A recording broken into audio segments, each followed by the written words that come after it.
Hey guys, welcome to the Drama Club. On this week's episode, May has the story of Jacqueline Kennedy Onassis. Stay tuned.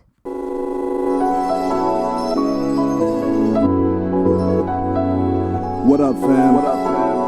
It's good, y'all. Feels good, right?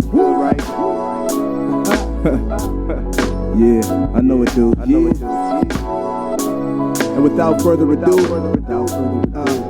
we broadcasting live from CA. Pamela Anderson and her husband taking a break after 12 long, hard days of marriage. Dude, my girl Pam, I didn't know that she could still bring the drama like that. That's awesome. I'm so proud of her. A queen. Such a queen. Marry a multimillionaire. I'm gonna ask your legal advice. Is that long enough to claim any sort of settlement in case they don't have a prenup? I hope so. I mean, technically in California, like whatever is made during the marriage. So if in those 12 fucking days. Do you ever get like shook when you hear those things where it's like Jeff Bezos makes $1 million every 30 minutes or whatever the fuck it is? Yeah, I just saw some people hate Jeff Bezos. I just saw something on Twitter going viral that was like he made whatever, something like that. Yeah, like exactly what you it's just literally something like that. I'm not too far off of that figure. It's something like that. Yeah, and they were like, this man could literally end world hunger and still have like $100 billion. Yeah. And he's out there doing nothing. Nothing but fucking weather Lauren girls Sanchez. or whatever the fuck. Oh, yeah. Dude, do you follow or like, do you like those videos that are going viral where that guy is dressed like this girl? He named her Rosa. And he's like, come here, dude. Come here. Yes. That shit is so fucking funny. I love him. I was just on his Instagram because I needed a laugh. He almost makes me want to join TikTok. I know. That's so funny. I was talking about that with my cousins. Like, I think, is this the moment where it's like, oh, I'm old? Because like now it's like the first one where I'm not really interested in joining or. I was like that with Snapchat, actually. Yeah. Especially because Snapchat is not intuitive to me. Like it's sort of difficult to use. Yeah. Yeah. Snapchat died after they did that one upgrade. Yeah. And after. Well, then Instagram started doing stories. Yeah. So I think that was the nail in the coffin. No, actually, the nail in the coffin was when Kylie Jenner said, like, I don't fuck with Snapchat or something. Yeah. She was like, I'm out. And then the rest of the world was like, I'm out. Of course, I do have an official role as wife of the president. And I think every First Lady should do something in this position to help the things she cares about. I would hope that when I leave here, I will have done something to help in the arts, in which I'm so interested. Anything to do with children. I don't know what much there is to say, even. That hasn't been said. Right. We all know Kobe Bryant passed away. Like, yeah. I mean, there's a lot. I mean, I think there's a lot, you know? I don't know. Fuck, I can't talk about it. I mean, I could talk about it. I actually wish I hadn't chosen the topic that I chose. I didn't realize you were still going through it because mine is a little heavy too. Right. At times. It's okay. Hey, man, that's life. Yeah. Everything keeps going. Nobody stops for you. Whatever feelings you have, you just have to adapt. Well, okay, so then let's just acknowledge that. Let's acknowledge Kobe and everybody. I think you guys know how we feel about it. We've talked about him a lot over the course of the podcast, but it doesn't change the fact that this is a tragedy. And I mean, it's a sad day for everyone who lost lives, for futures that were cut short.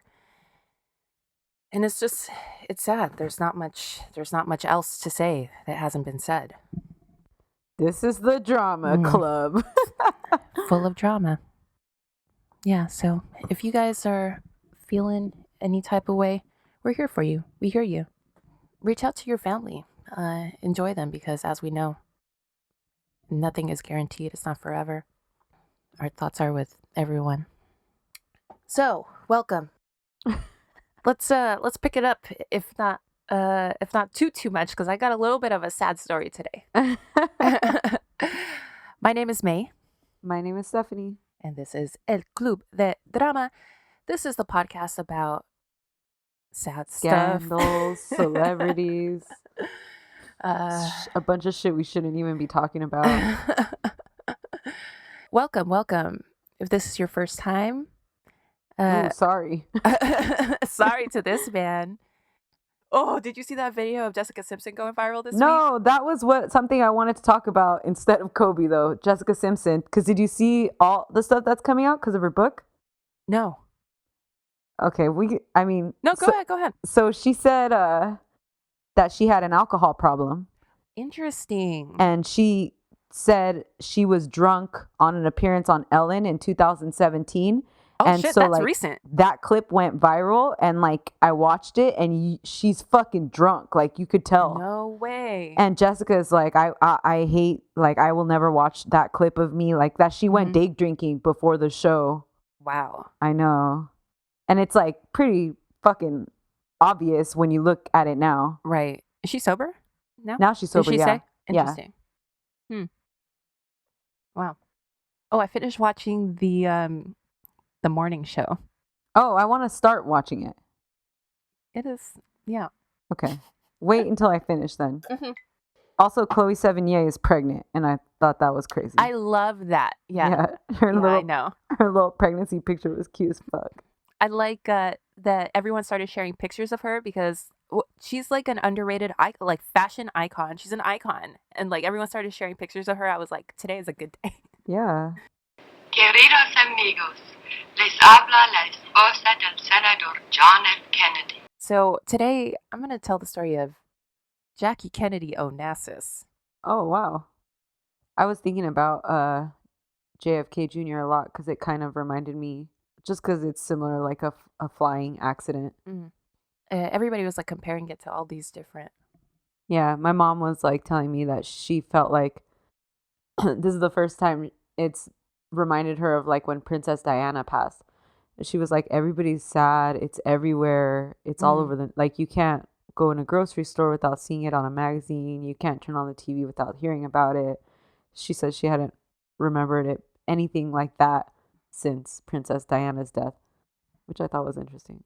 I wonder if it's like that outside of Los Angeles and greater Los Angeles area. I don't know. I keep thinking about the day the music died. I wonder if it was like that, but I'm not hearing anybody talk about that. But also that was a long time ago, so. And that was kind of a niche in music. It's not I don't think they were that big and well known. Yeah, certainly more so after their death, for sure. But it was a few different genres of music, which I think was interesting. Because that probably meant different groups of people. Yeah. All right. So for this, a few months ago, I actually read The Fabulous Bouvier Sisters by Nancy Schoenberger and Sam Kashner, which was recommended to us by our listener, Melina. So super shout out to Melina because we also got a postcard from her. Yay. And we got a postcard from our friend Katie Yeager. Oh yeah, thank you, Katie. That was adorable. She said she tried to find the most Wyoming ass postcard, which was hilarious. Okay, so this was a really great book, and I can totally recommend it too. Lots of drama. But this week I also read Jacqueline Kennedy Onassis, The Untold Story by Barbara Leeming, which is also good, but not as juicy. So I was a reading ass bitch for this episode. I was in the middle of finally reading the Elizabeth Holmes Theranos book, Bad Blood, but I had to stop reading it so that I could do this. So I'll pick that up this week, and I'll tell you guys about it next time. Jacqueline Lee Bouvier was born on July 28th, 1929 in Southampton, New York. So what does that tell you already? Southampton, we're talking money. The estates of all the famous families you can think of were here at some point. Think Ford, DuPont, Vanderbilt, etc. Jackie's dad was a stockbroker that went by Black Jack Bouvier. Black Jack because he was dark as fuck, because he loved to tan. So I don't know how I feel about that nickname. And her mom was Janet Norton Lee. And the family was all up in society columns and shit. The Bouvier side of the family were these like super snobby, old money rich people who would always talk about how they were descended from French nobility. That actually turned out not to be true, but that's like what they would always point to, and they loved that shit. It was drilled into Jackie and her little sister Lee, who was born 4 years later, their whole lives too. So they always thought that that made them special and superior. After I read The Fabulous Bouvier Sisters, I had hoped to maybe do this episode on Jackie and Lee as a pair, but there's just like so much about Jackie that we need to get into that it wouldn't have worked out. Also, I really want to give Lee her own shine, so she deserves her own thing, like when you did Princess Margaret. And there are a lot of parallels between Elizabeth and Margaret and Jackie and Lee. Anyway, so their mom was a socialite and she was new money. Her dad was a self-made man, and the Bouviers looked down on her and never let her forget it. So right off the bat, know that money and status and class are huge factors running through the story. But the thing is, Blackjack was a little, I want to say like ballsy about his money. As a stockbroker, he took a lot of huge risks, which would often pay off, but also very often not. So he was already not as wealthy as previous generations of the Bouviers. But then remember that Jackie was born in 1929. And what else happens in 1929? Black Tuesday, the Great Crash that kicks off the Great Depression. And Blackjack pretty much loses everything and never recovers. So now Blackjack is a fucking scrub, and on top of everything, he's a drunk, and he is notoriously and infamously unfaithful to Janet, and the rumors are always all up in the society pages because the man got bitches. He was super indiscreet about it too. There was even a photo that ran in the papers of Blackjack and Janet that showed he was holding another woman's hand behind her back, to which Janet was oblivious. So it's like super humiliating stuff. Finally, in 1936, Janet divorced him and took the girls. And of course, this was messy and all up in the papers too. So Jackie's home life as a kid was rough. And her mom, Janet, was tough on her. It seems like Janet made no secret that Lee was her favorite, and she resented Jackie because Jackie looked a lot like Blackjack. And Blackjack fucking loved his girls.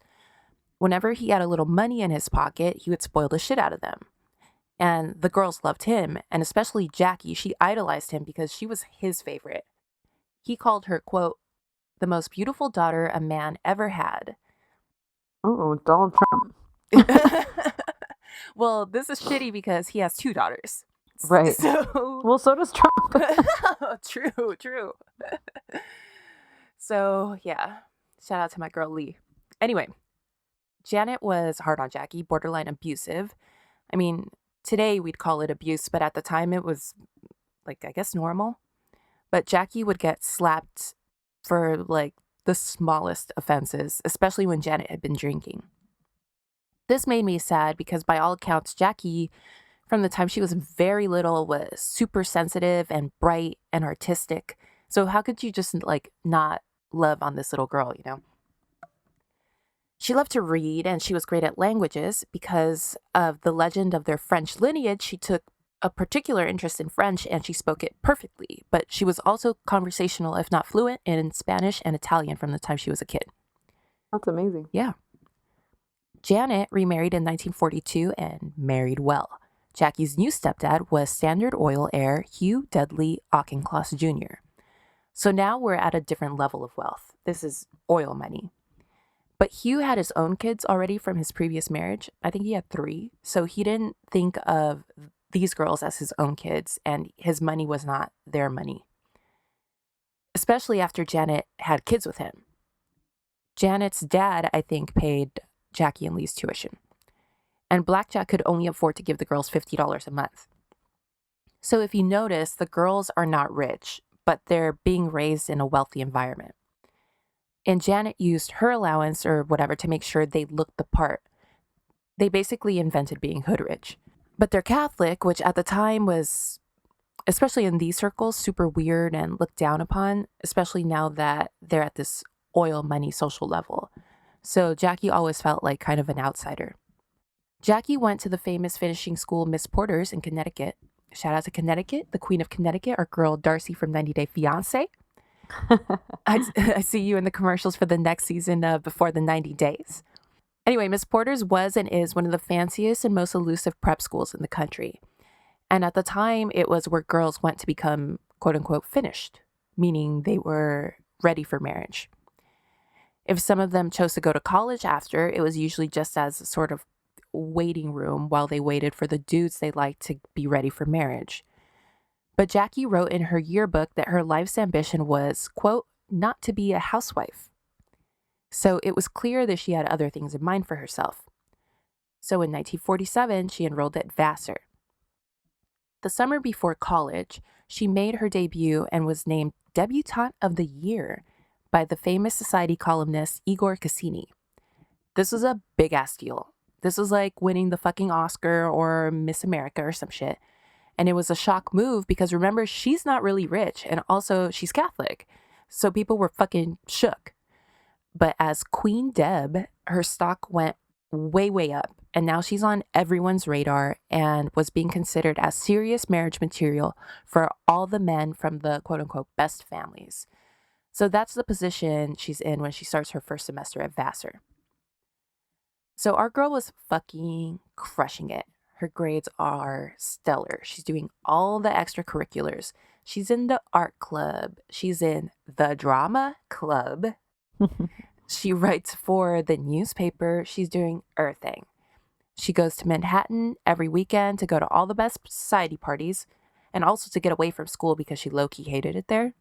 She had wanted to go to Sarah Lawrence, but her parents forced her to go to Vassar, and Jackie called it, quote, fucking Vassar every time she brought it up. And the girls there were like kind of shitty to her. I think they were salty because she was Queen Deb, so they would make fun of her for every little thing.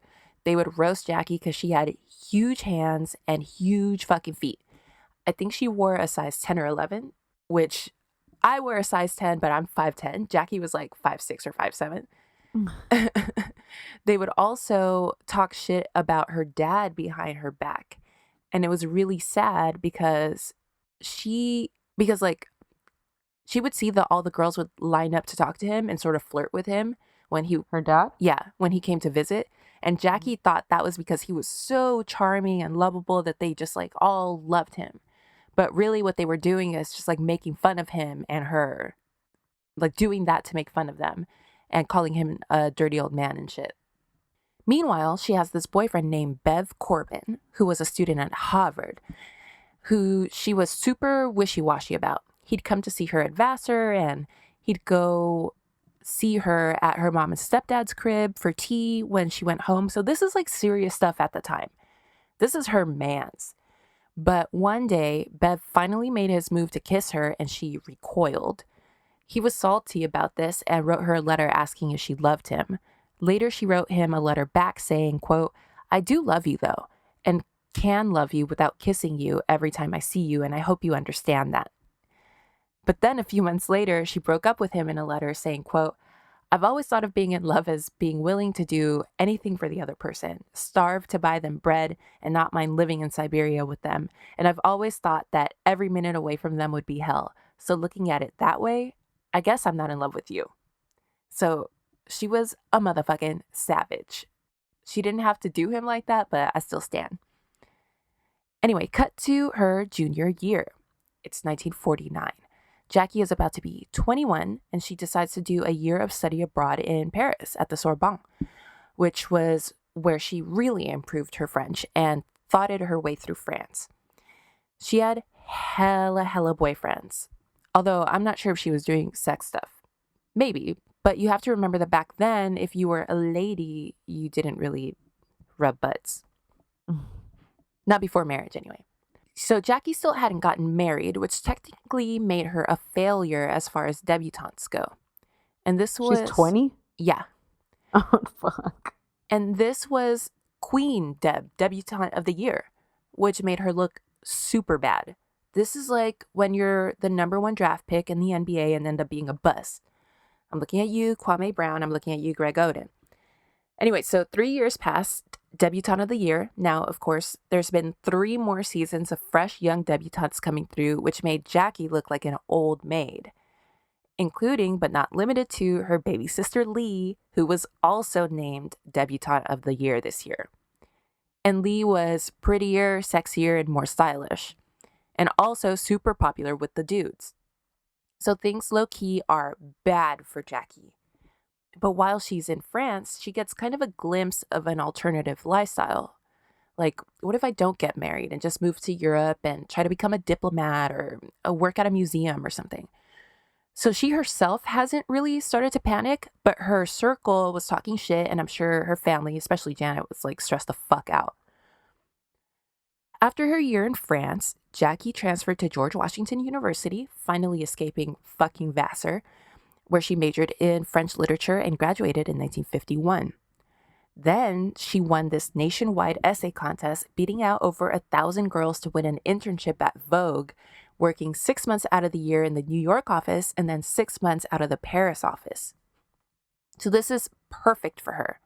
And the summer before the internship starts, she and Lee travel throughout Europe alone together, and it's a really special time for the two of them as sisters. Yeah, that sounds awesome. Yeah, super awesome. This is like the only autobiographical thing that Jackie ever wrote. It's a thing that she wrote with Lee. It's like their diaries from that summer. That's cute. This is like, when I read that, I was like, oh, I would love to have a sister and do this. So back in New York, it's the first day of her internship at Vogue when her boss is like, dude, Jackie, can I be real with you for a second? You are 22 years old. If you do this internship, you're not going to be able to find a man to marry this year, and then you'll be too old and you'll never get married. What the actual fuck?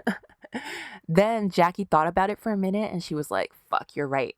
And she quit at the end of that day. What the heck? And she moved back to DC. 1,000 girls tried to do this. Yeah. Are you kidding? I would kill to do this internet. 22 years old? Yeah. I wouldn't want to work at Vogue, but I'm not quitting anything at 22 because I need to get married. The fuck? In DC, she got a job at the Washington Times-Herald. At first as a receptionist, but just 1 week later, she asked for more challenging work, and she got an assignment called Inquiring Camera Girl, which was really cool. She'd find interesting people on the street, take their photo, and then come up with a witty question to ask them and select a good quote from their answer, and they'd run the picture and quote in the paper.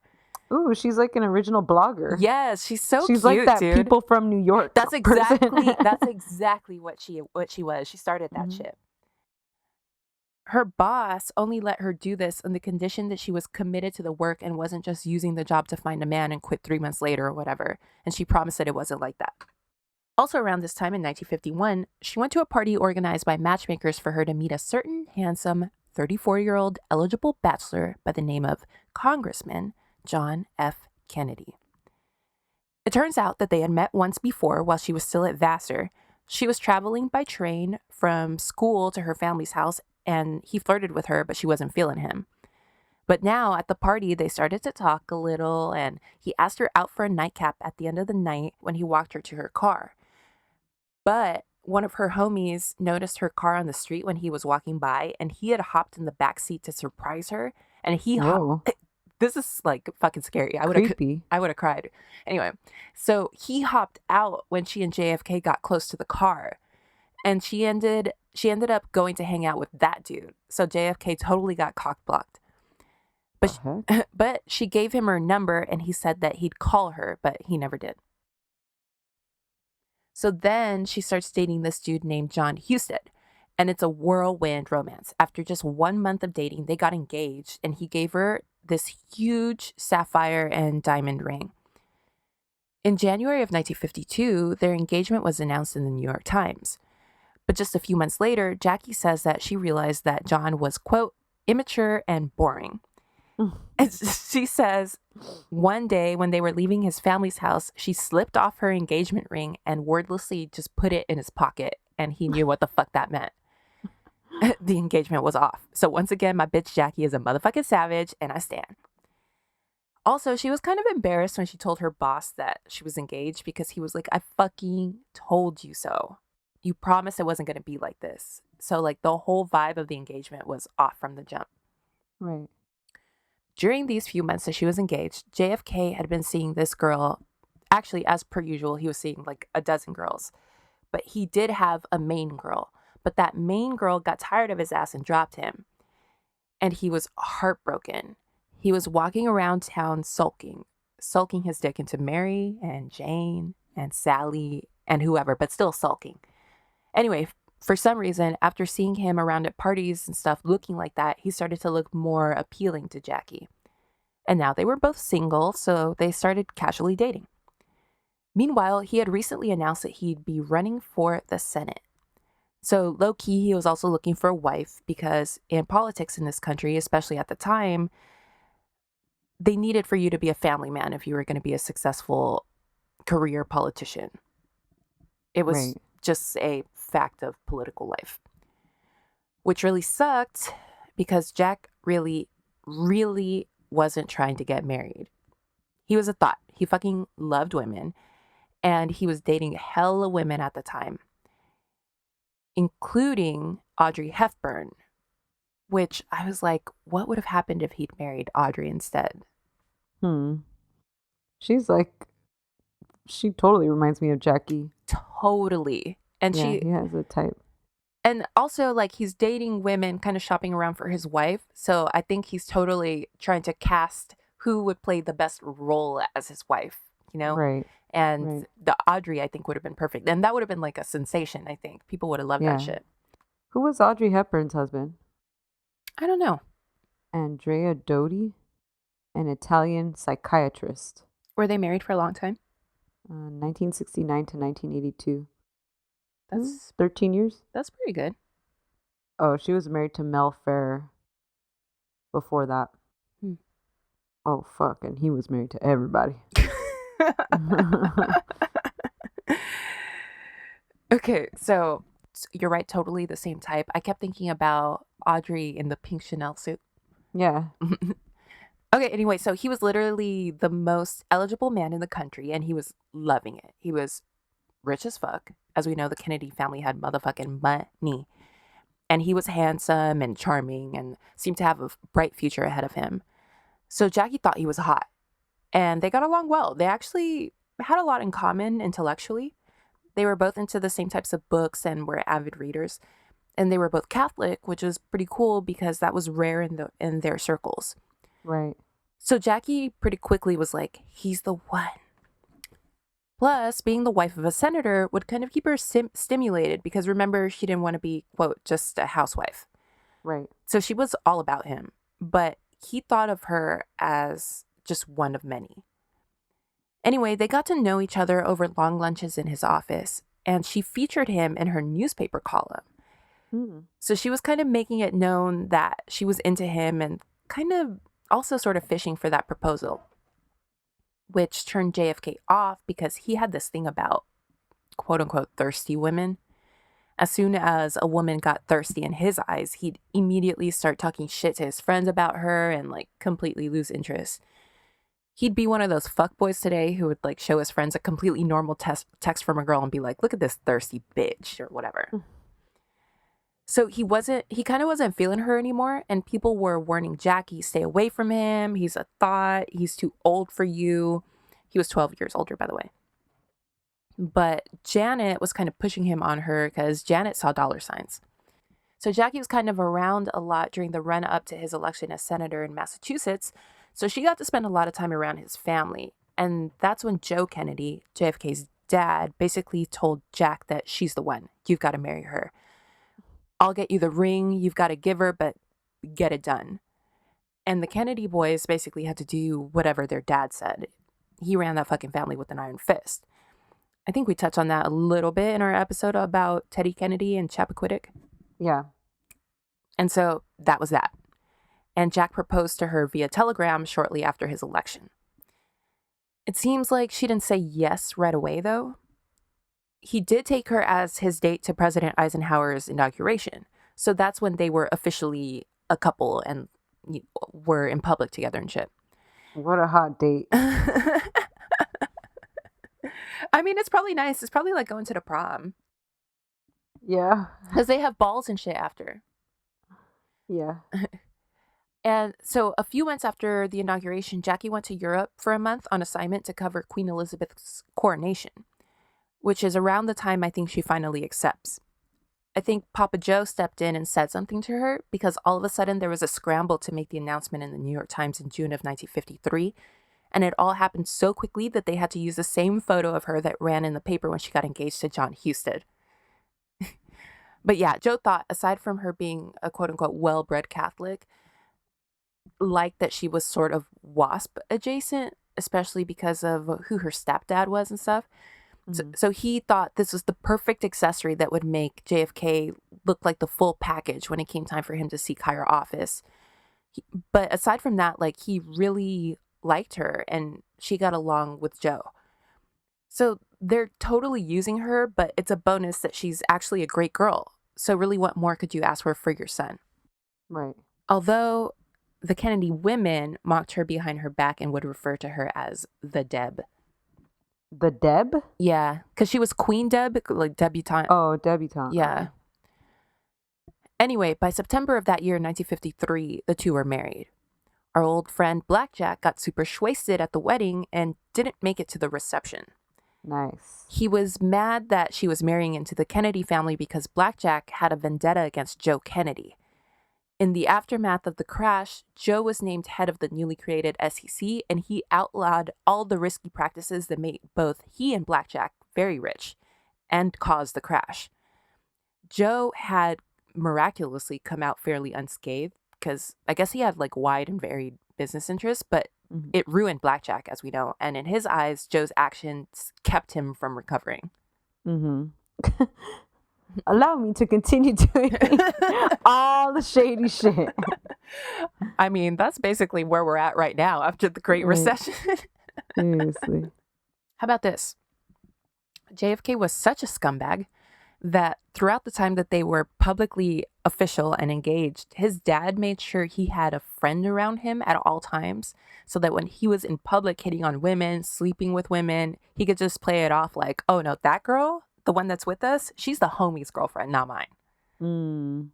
They fucking knew how he was. You know how I get, dude. You know how I get. They're so like interesting, their whole family, like the Kennedy men, the dynamics between them, and how just like the whole, like, your whole life is just like a facade to fill these shoes and like to play politics like that, like a straight up game. Yeah, that shit's so interesting. Because I mean, when you've achieved that level of wealth and to this point status, what else is there for you than to pursue power? Right. You know? Or at least just maintain that status. Right. Maintain the status. So they're like, the way that their means of achieving that has shaped history, I think is crazy. And just like using other people as pawns and just that shit's fucking wild. Right. I wonder what would have happened if the first son, Joe Jr., hadn't died, because then it just would have been all on him and like... And JFK would have been allowed to be a fuckboy probably. Oh, yeah, for sure. Yeah. For their honeymoon, Jackie and Jack went to Acapulco. Hell yeah. And this was really the first extended period that the couple spent alone. Until, not too long into it, Jack weirdly invited a pair of friends to join them. This, like, married couple. And he would disappear. This is their honeymoon. Right. And he would disappear with his homie to go party sometimes, leaving their wives behind. What year is this now? This is 53. Okay. And Jackie's like 18? I think she's 21 or 22. 22 at most. So they'd leave the wives behind, not unlike when he would always have a friend around him before he and Jackie were married. Right. And then at some point during the honeymoon, he was like, yeah, so Jackie, you should head home to Hyannisport. Me and this homie are going to go kick it in California for a bit. I'll catch up with you later. Their fucking honeymoon. I can't. Oh my God. He literally does not give a fuck. So that's when Jackie broke down and confided to her friends about what was happening and about what she should do. Which I wonder, like, what advice could you even give this woman? Like, this is so beyond. I don't know, because like obviously Jackie nobody deserves this, right? Like no one, yeah. Nobody does. But back in that time, aren't women also just kind of like looking at, not like completely obviously, but like part of them is just looking to fit a certain mold also? For sure. And we know that she felt that pressure to do that. Right. And then you feel that pressure. And so she kind of has it with him, right? And now she's married and he has this great status and potential future. So like, no matter how she's feeling, nobody's going to tell her to leave that fool. Right. Yeah. Nobody. And she probably would never have, I mean, obviously, you know, like she'll never, because like, even though it's awful, it's still everything she wants. It's still the picture she wants. Yeah. From the outside. Right. Yeah. Like surface level shit. And that's like, which that is so important to them back then. Probably the most important. Yeah. I just think it caught her off guard that it was happening so quickly. So fast. Yeah. Oh, yeah. Can like remember in Mad Men when Pete and his wife Trudy, remember when she's like, I gave you a fucking apartment. Like he can't even like get it together enough to like at least make a little effort, right, to be discreet and like she knows the deal, my dude. She's just asking for you to least. I love Trudy so much, dude. She's badass. She's a boss bitch. I love her. She's Jackie. Yeah, she's totally Jackie. Yeah, she's Jackie. I always think about that speech that she gives him where she's like, if you fucking even like lower the fly of your pants, I will fucking murder you, basically. You. Because he fucks the neighbor. That's why she gets so like up in arms. She's like, are you fucking kidding me? Like the neighbor, like you don't even respect me that much. Yeah, right. Ugh, love her. Okay. And another thing, he wanted her to live in his small bedroom that he's lived in since he was born. Like, he wanted her to live there during the week while he was in Washington, and then he'd come up on weekends to join her. Like, that's what he wanted their life to be. Okay. So this man had no intentions of ever being alone with her. Right. So there Jackie is, kicking it with her in-laws most of the time. Reading the books she found in Jack's room to try to get to know him better, to try to at least like, I don't know, make this better, like make the relationship better somehow by relating to him more or something, you know? While he's doing who knows what with hoes all week in Washington. At least she got to know her in-laws during this time, I guess. And Joe really came to think of her as a daughter. Because remember, they had lost their, like JFK's, I think, older sister, if not like the sister that was like a little bit younger than him. Right. She died in a plane crash, I think. But so they had kind of had this hole that they were missing. And she came and filled that, which I think is kind of nice.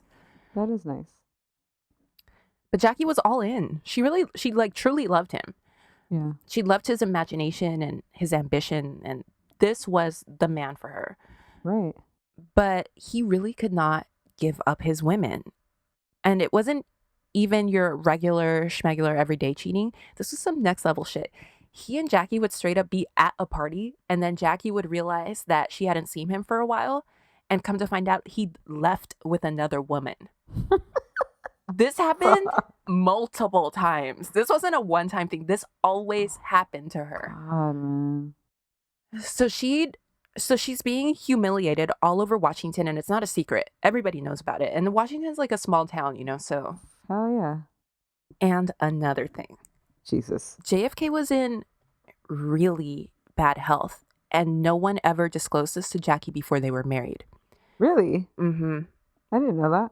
Jack had been, it was all PR for them. Like I'll get into it.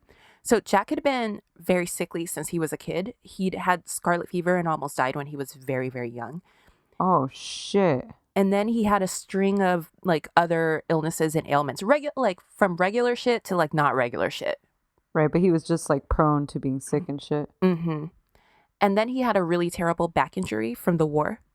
Mm. And also most likely a slew of venereal diseases during the war, because you know how soldiers be. Mm-hmm. Actually, is that a stereo? I don't know. Anyway. And most seriously, he had Addison's disease, which at the time was kind of a devastating disorder that people died of. It's when the adrenal glands don't produce enough steroid hormones. It's still a lifelong chronic disease today, but it's manageable. But back then, it was kind of a death sentence at some point. Just a few years before he started dating Jackie, JFK was given 1 year to live following a serious infection. Holy shit. People with Addison's are super susceptible to infection and complications from surgery and are generally weak and have chronic pain and a slew of other issues. After he was given that terrible prognosis, Jack ended up consulting a different endocrinologist who was like, no, I think we can get a handle on this. This doesn't have to be a death sentence for you. And that doctor really saved his life. Wow. And that doctor was basically by his side like forever after that. There's at the wedding, there's photos of him, of the doctor, like close, because he needed management. Even during the wedding, he couldn't just like stand there for the hour or whatever, however long the ceremony. It's probably long. I mean, if we're being real, it was Catholic. It's Catholic, man. Think of my ceremony. Yeah. Double it. Yours wasn't that bad. Yours was kind of short. My cousin Maria's was like fucking, well, I was young, so it felt like 4 hours long. God, it felt long to me. So obviously he lived past this particular crisis, but his health and his quality of life continued to deteriorate. He was in so much chronic pain and so weak that he was losing the ability to walk and use crutches most of the time. Oh, wow. This was something that Jackie didn't know until after they were married, because he and the rest of the Kennedys did everything that they could to hide it. He'd walk to his office, but as soon as he was out of view of the public, he'd collapse in pain or start using his crutches. Or he'd do a photo op throwing a baseball for photographers, and then 10 minutes later be laid out on the floor writhing in pain. Wow. He even went water skiing on his honeymoon, so Jackie was shocked the first time she saw how bad everything really was. And finally, he couldn't take it anymore. The back pain was killing him, so he consulted a doctor who proposed a risky surgery that involved fusing 2 bones of his spinal column together. And even then, he couldn't guarantee that it would be effective. Oof. So fucking orthopedic surgeries, guys. I don't know. That is the most scary kind of surgery to me, especially just like the tools that they use, because they're straight up using like fucking drills and saws and shit. Like, whoa. Just as somebody who has seen several, I honestly, of 5 years in working in like with orthopedic injuries, maybe like 5 times have ever seen anybody get a better success. Yeah. From a surgery. Yeah. It almost always just leads to chronic pain management, just like fucking more surgeries and. Yeah, for sure. Oof. The back is don't take that lightly if you ever need like a procedure on your back. Yes. So this, as you're pointing out, would have been a risky surgery for anyone, but for someone with Addison's, this is borderline reckless. But he opts to go for it. So that's how you know that he must have been in unimaginable pain. So in late 1954, he makes up a story and tells the press that he'll be on leave from the Senate while he undergoes back surgery for his old war injury. Meanwhile, Jackie, who's a few months pregnant, suffers a miscarriage. This whole time is just really stressful and terrible. So she's in the hospital with him before his surgery, and she's in a bad place because she just lost his pregnancy, and he's about to undergo this life-threatening surgery. And sure enough, it goes wrong. Very, very wrong. Jack gets a UTI following the surgery and is unable to fight off the infection. That infection becomes grave, and he's in excruciating pain. Oh my gosh. He cries out for Jackie, and they don't let her go see him, and he fell into a coma. Wow. So the doctors try their best to help him, but over the course of a few days, he's getting worse and worse to the point where the family was told he wasn't going to make it through the night. This is crazy, man. I didn't know about this. They hid this. This was like fucking wild. Their whole thing about JFK, Joe's point and PR around him was like, make him look young and vital. This is going to be our young and vital first Catholic president. Wow. You know? So it was like... Hey, they fucking did it. They did it. They couldn't do this today because we have like...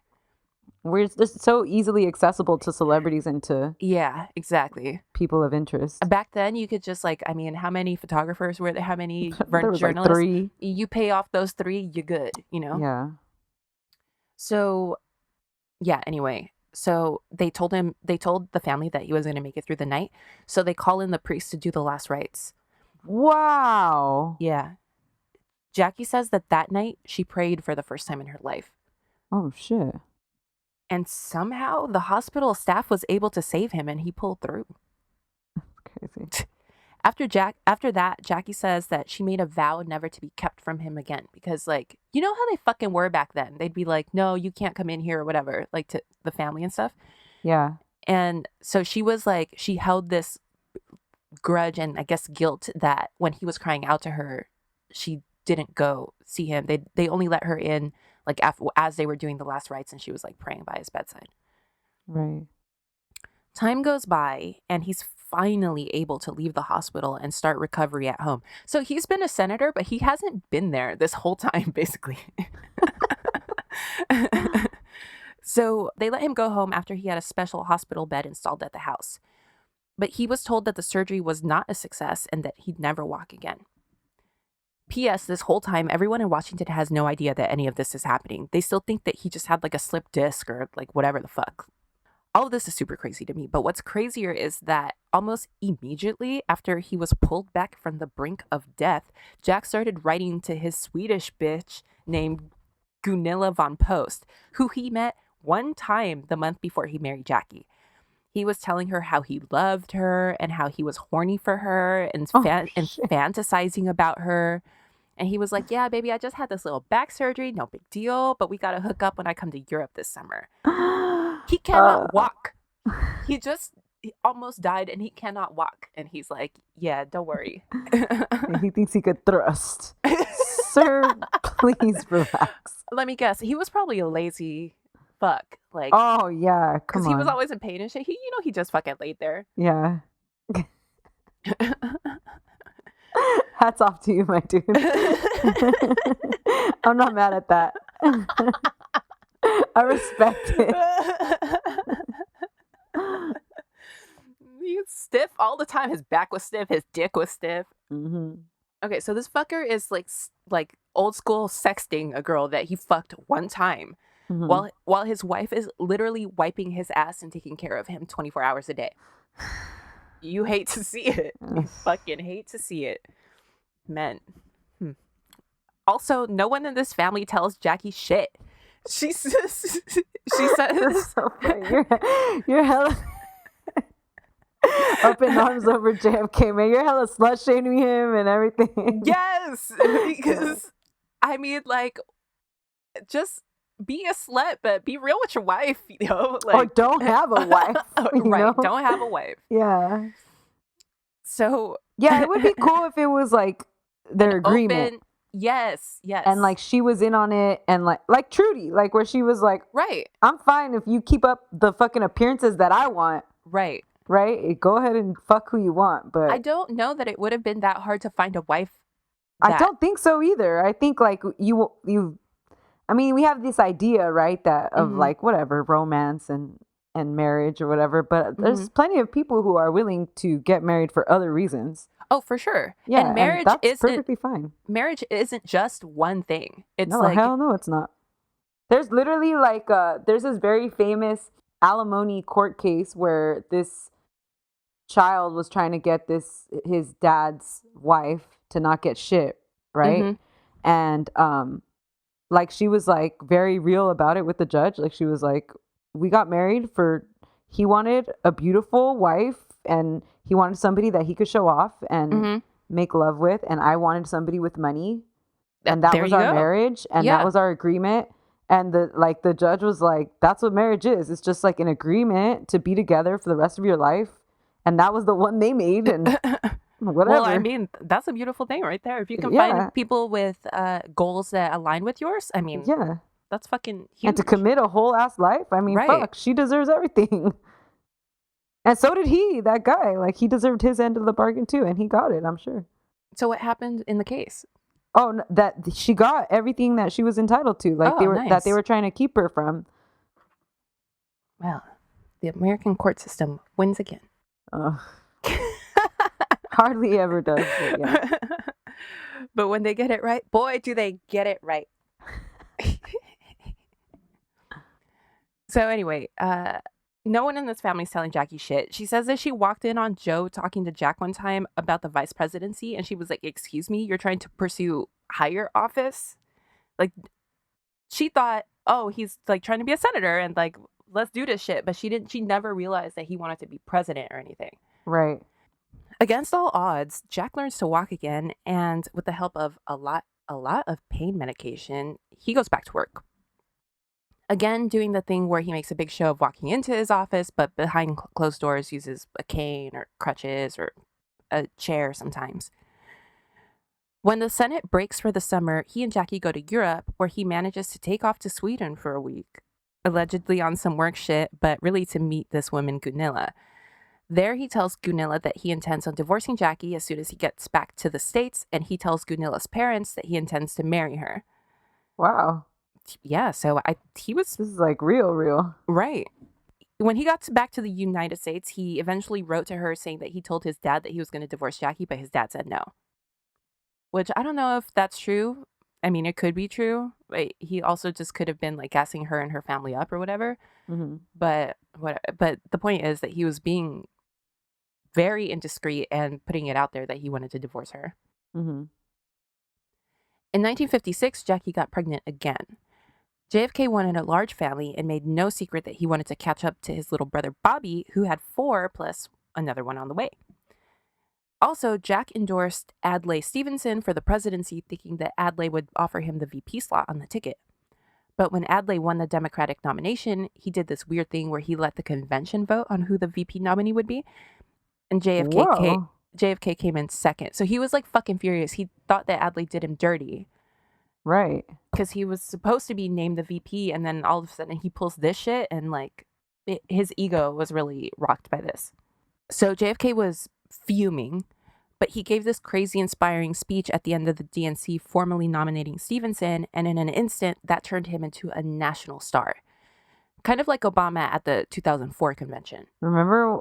And he's in like a rain jacket. Mm-hmm. Yeah. And he's just fucking so amazing. So Jack is in his fucking feels that he suffered in his mind his first career setback because he didn't win this VP slot. Mm. And he tells Jackie, who was 8 months pregnant and running, and she was like working for him. She was at the convention running around trying to get votes for him when he was trying to become the VP. Like he tells her that he's not going to go home with her because he wants to go to Europe to sail on a yacht with his boys. Okay. And he just takes off.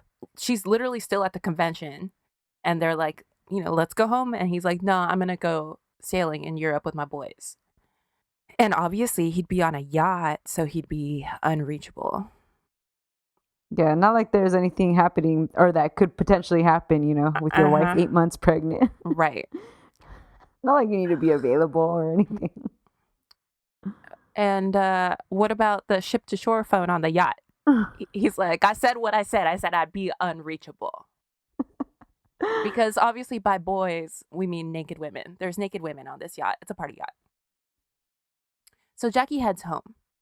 And within a week, she starts to hemorrhage and delivers a stillborn daughter they'd already named Arabella. Bobby Kennedy was the first person she saw when she woke up. Fuck. And he was the one who told her that she'd lost the baby. Fuck. And he made all the arrangements for the burial. Oh, fuck, man. I know. That's got to be horrible. Truly, I think I cannot imagine a more devastating or tragic thing as a mother. Yeah. Because at that point, you already feel like a mother. The baby's been inside you like almost the full term. You feel it kick and everything. Mm-hmm. Yeah, that sounds so fucking horrible to me. So this is when Bobby and Jackie really become close. Because I mean, he's there being what Jack should have been. Is Bobby like actually into his family and everything? Like, I know he had a grip of kids, but was he actually like a family man, or was he trifling too? He was kind of trifling too, but he was a lot more discreet about it. Okay. I mean, they all are, but Ethel, I think I was trying to like get more concrete information on this, and his wife Ethel at some point told someone who was writing his biography that she knew that at the end of the day, Bobby was coming home to her and her family. Okay, well. So I think the way she said it, like, I'm like, well, yeah. She seems to be at least okay with it. Right. Exactly. And Bobby, so he was about his family. So there were women, I'm sure, but at the end of the day, like, he was about his family. Right. On August 26th, a day after baby Arabella was buried, Jack finally called and spoke to Bobby. Bobby told him what happened, and Jack was basically like, oh no, that's horrible. Well, tell Jackie I love her and I'll be home in a couple of weeks. Oh my God. Was it because she was having a daughter, you think? Partially? I don't know. Maybe if it was a son, he would have not gone on the yacht. I wonder if they knew, because I know they had the name, but I wonder if they knew for sure if it was going to be a girl. Because back then, I don't know if they... Anyway, so Bobby was like, if you don't fucking come home right fucking now, you're never going to be president. Because obviously the press would get a hold of the fact. I mean, the press already knew that she had lost the baby, and they were already like, where the fuck is Jack? You know? Right. So that's when he comes home, and reluctantly, obviously. And it seems like Jackie was done with his shit. Like, I think she was done with the marriage. Fuck yeah. Yeah. She kind of holds all the cards too, because if she leaves him now, she destroy his presidential ambitions. Right. But as we said, Washington is a small town, and everyone knew what the fuck was up because everyone started gossiping about their marriage. Right. And they suddenly and unexpectedly sold their house to Bobby and his wife Ethel, and they were spending... It's all right, because Jackie's got that one baby room that he lets her stay in. That's true. At the Kennedy compound. Yeah. we don't need the whole ass house. You're good right here on this twin bed, right, Jackie? It's still got the poster of Mickey Mouse on the wall or whatever the fuck. Anyway, so they were spending a lot of time apart. Word on the street is that Joe paid Jackie $1 million in cash to stay in the marriage after the loss of her baby daughter. But in 1957, Jackie found herself pregnant again. So this is the third time now? Yeah, this is the third time. There's like, now that we know the extent to which JFK was a hoe and like everything we know about him, there's speculation that he may have given her a venereal disease that was causing the complications with the pregnancies, and just no one ever thought to check or notice that she had something. Right. Maybe syphilis or something. Sorry. I don't know why I'm laughing. I'm fucked up emotionally, guys. Anyways, but no, I just thought of, I was watching My 600-Pound Life, and this woman was like, I think my weight is altering my ability to get pregnant, and the doctor was like, you think? Yeah, he's just looking at her like, bitch, are you for real? Have you seen Dolomite Is My Name? Yeah. There's like a funny scene where he says that, bitch, are you for real? Like, I swear the doctor wanted to tell her that shit. Like, Dr. Now? Dr. Now Zardin? No, it's not him. It's an OBGYN. Oh, okay. Yeah. I love Dr. Now. You know, he's on fucking the thing, like you could hire him to do a message for you. On Cameo? Yes, Cameo. Oh, shit. Yeah. Who's our fattest friend? Let's send him to Cameo. Me, bitch. I want him to tell me something. Like, just stop drinking beer. I lost 9 pounds since the new year, and like I would like to lose like 15 pounds, and total? I just can't, mate. I can't get the next 5. Total? You want to lose 15 total? Yeah, total. And it's just like I know what I gotta do. Just maybe don't have that third beer, bitch. I'm gonna get Dr. Now to tell you. That's what the Cameo is gonna be. It's gonna be like, do this, and this. To lose 5 pounds? I wonder what he would say. He'd probably be so mad. Like, man, I got real problems. I got a patient trying to lose 5,000 pounds, and you over here talking about my pounds. And just because you can't put that fucking 3 Musketeers down, I'm gonna help your ass. 3 Musketeers. You don't like 3 Musketeers? No. Oh, it's good. I do respect them because in the 90s, Fran Drescher was their spokesperson. Do you remember that? No. Do you remember those commercials? Because they were like the diet chocolate. Oh, yeah, because they're like, yeah, that's why I eat them. See? I went to Costco yesterday, and they have these. I was walking by the freezer aisle, and on the end cap, so I didn't even go in there, but you know how they get you fucking. On the end cap, they had these, like, they look like drumsticks, you know, the yeah, ice those creams are so bomb. well, they are drumsticks, but they're Kit Kats. Kit Kat drumsticks. I put that shit in my cart so fucking fast. That's crazy, man. What? Oh, man. See, this whack. I just saw this thing a tweet going viral where Cinnamon Toast Crunch announced that they're making a limited time ice cream. I want to go to there. Yeah, and like the tweet was like, oh, I'll show it to you because I don't even. Brace yourselves. Cinnamon Toast Crunch and Lucky Charms ice creams are going to drop soon. And then the guy responded and he said, well, this settles it. I'm just not meant to be skinny. That's how I feel about that drumstick. Wow. Yeah. Cinnamon Toast Crunch is candy. Don't be giving that shit to your children for breakfast. That's fucking awful. What else was I going to say along the something that was fat? Dr. Now. I like how Dr. Now has like slowly like gotten a little bit more swag. Like he dyes his hair. Oh yeah. He's got a little comb over. He's fat. He is like he has no. Every time I watch an 600 episode, pounds. But I'm like, you need to lose some weight, my guy. Right? Like it should be like some fit ass doctor. Yeah. Well, no, because you don't want to make them feel bad. I guess it might be part of his success because he's like, I'm one of you. He's approachable. He's not one of them. He's not one of them. Also, like they're an alien or something. One of us. Oh man, I watched an episode of that mixed weight show. Oh yeah, I still haven't seen it. It's kind of sad. It's not kind of sad. It's very sad actually. Because like even like it's all men who are thin, and then the woman is larger. Mm-hmm. And it's clearly like a fetish type situation. Yeah. And then like, so like in the first episode, one guy introduces his girlfriend to all of his friends, and then everybody like is visibly like kind of disgusted, and it's fucked up. Yeah. I don't like that. I know. And then one guy tells his family that he wants to propose to her, and like his whole family's like, why? And stuff. It's sad. I hope it's just for the cameras. Yeah, I hope so too. Although that's also shitty. Well, then if it's just for the cameras, then you're sort of in on it. You know? That's true. Yeah. Oh. That cloud looks like a drumstick. I fucking love that clip, man. Just the way she says it. She's all like, her accent. She reminds me of Honey Boo Boo when she says it. Yeah, her drawl. Yeah. Anyways. Okay. So she's pregnant again. And when it leaked to the press, Jackie felt a lot of pressure now, since the death of baby Arabella had been like all over the press, you know? Yeah, that's awful. And also ever since, their marriage had been under a lot of scrutiny.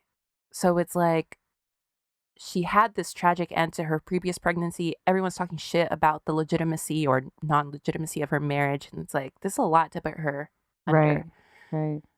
Also, her beloved father, Blackjack, died when she was 6 months pregnant. Oh my gosh. And she had to make all the arrangements because Lee had been abroad with her husband. Wow. But in November of 1957, Jackie gave birth to her daughter, Caroline.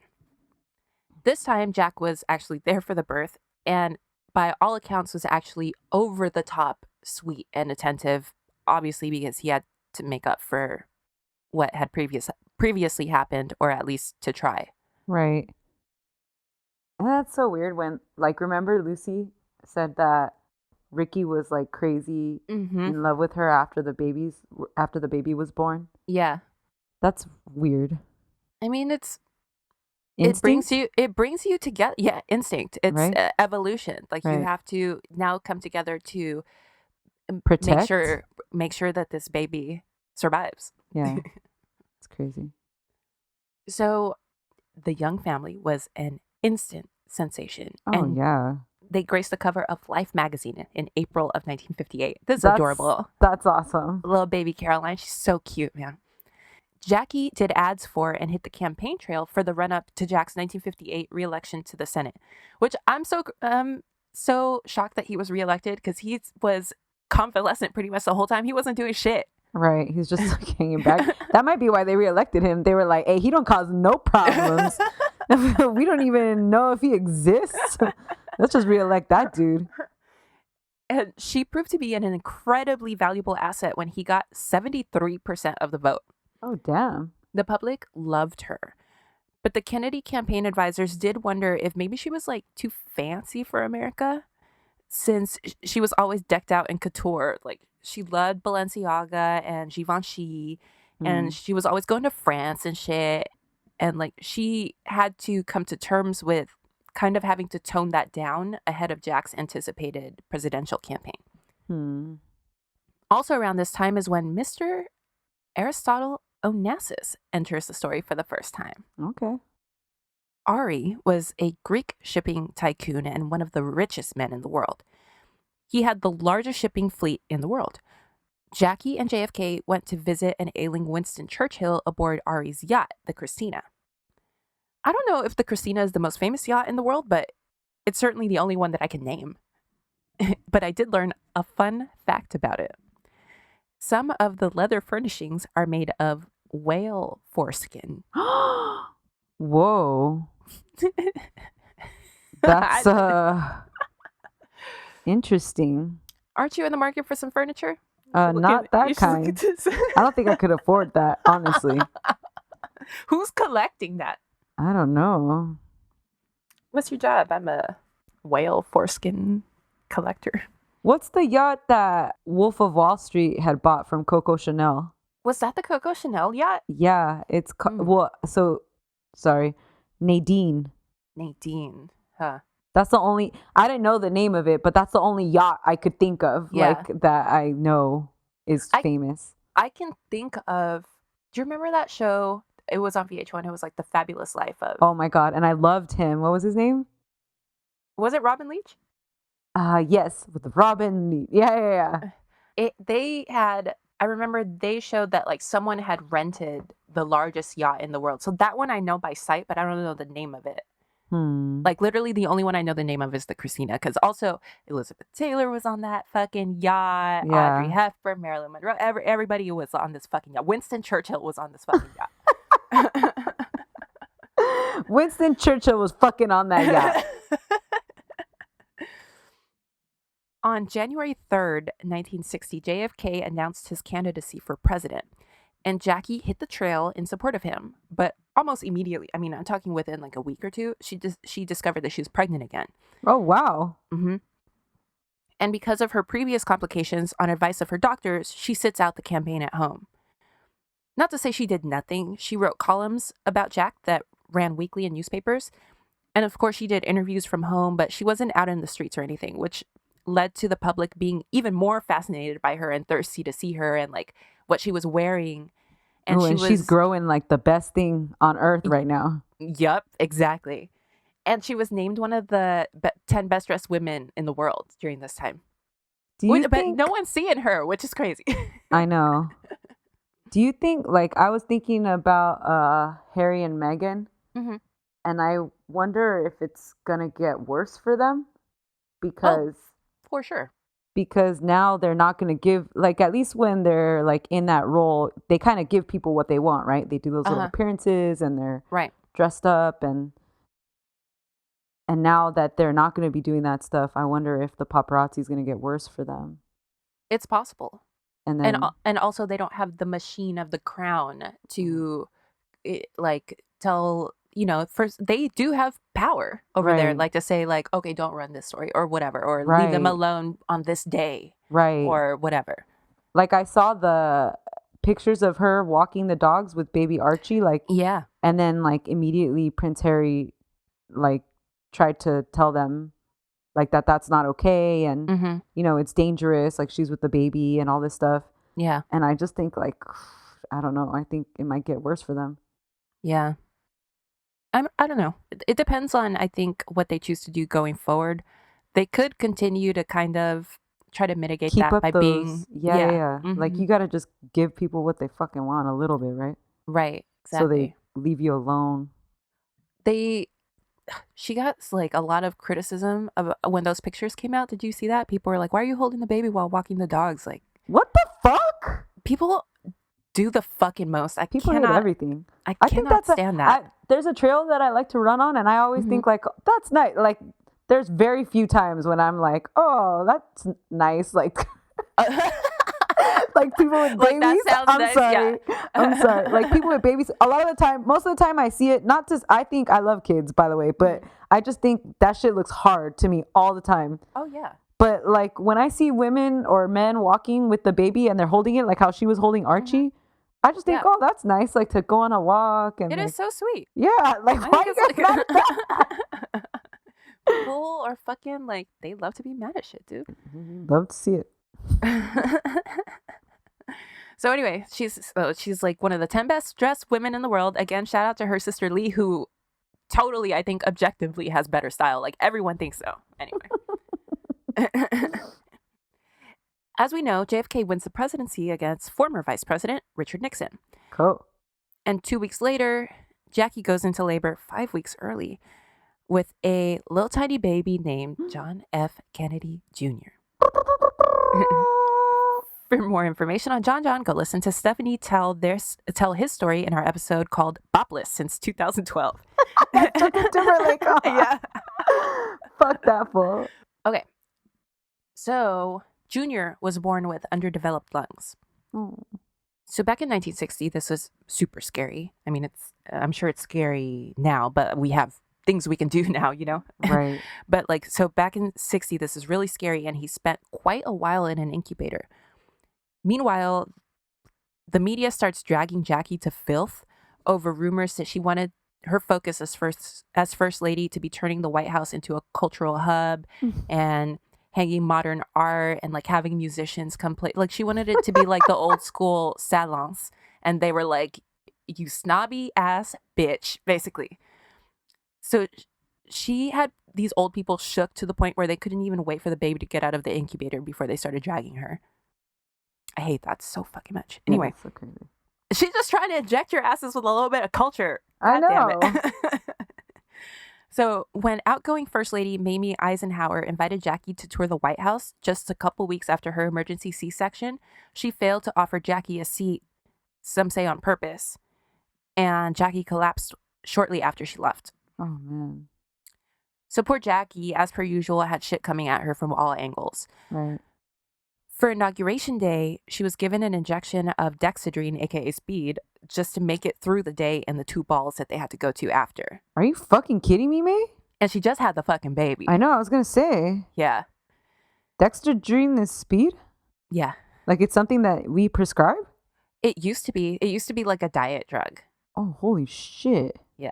Does Dr. Nowak or whatever that fool's name Dr. is? Nowzard. Dr. Nowzard. Does that fool have that shit on deck? Who's Nowak? Why did I say that? Lisa Nowak. Oh, Lisa Nowak. What the fuck? This Dr. Lisa Nowak, the only thing she's allowed to prescribe is Pampers. Yeah, she's got dexedrine for sure. So she could drive fast and not have to stop. I still need to see Lucy in the Sky. I want to watch that too. Yeah, I haven't seen it either. I want to see John Hamm. I just saw John Hamm talking about the Super Bowl. I was like, ooh, baby, I don't know nothing about this, but continue talking in that suit. Okay, so Dr. Max Jacobson, aka Dr. Feelgood, later started regularly injecting her and JFK with amphetamines. Was he Judy Garland's doctor also? Who the fuck is this monster? He actually go to Dr. Max Jacobson's Wikipedia page. You can see all the people he quote unquote treated. Like all the famous people. I think Liza is on it. Oh Liza's my on the god. So yeah. Okay. These injections specifically, they were a mix of amphetamines, steroids, calcium, monkey placenta, and other secret ingredient. It's just like fucking quackery. Yeah. Like drugs. Yeah. Speed. Anyway, so the White House records show that he came to the White House something like 36 times. And like Jack famously said something like, I don't give a fuck what's in them. Like they just work and I need them. Because you're a feel good. I just want to feel good. Isn't that Halle Berry in that movie? Yeah. In Monsters Ball. Only that's so sad. I don't think she said it like that.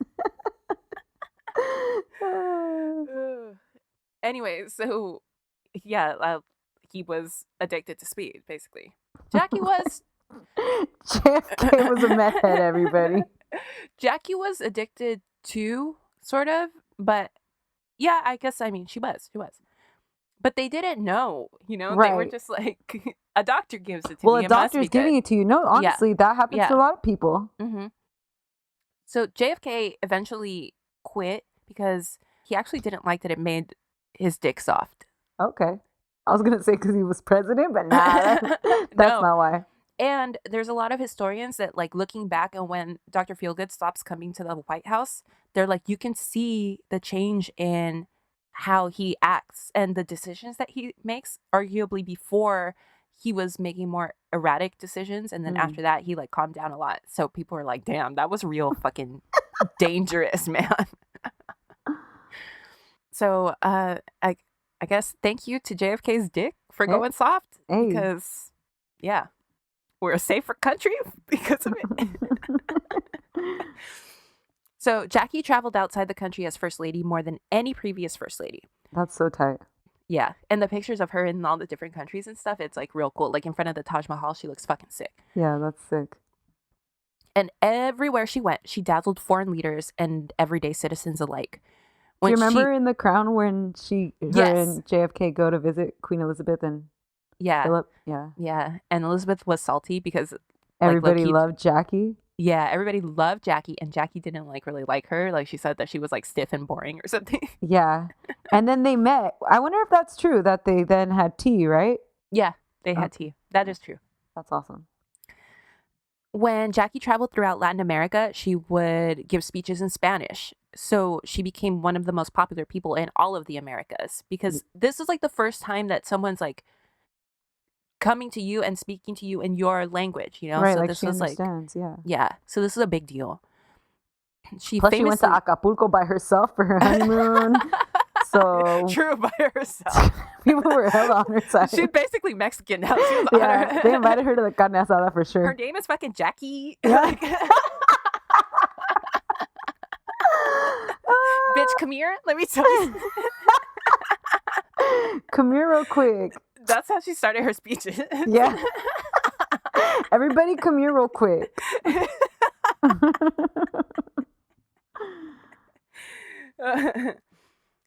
She famously, this is the same trip that you're talking about, that she famously accompanied JFK on a diplomatic visit to France. Okay.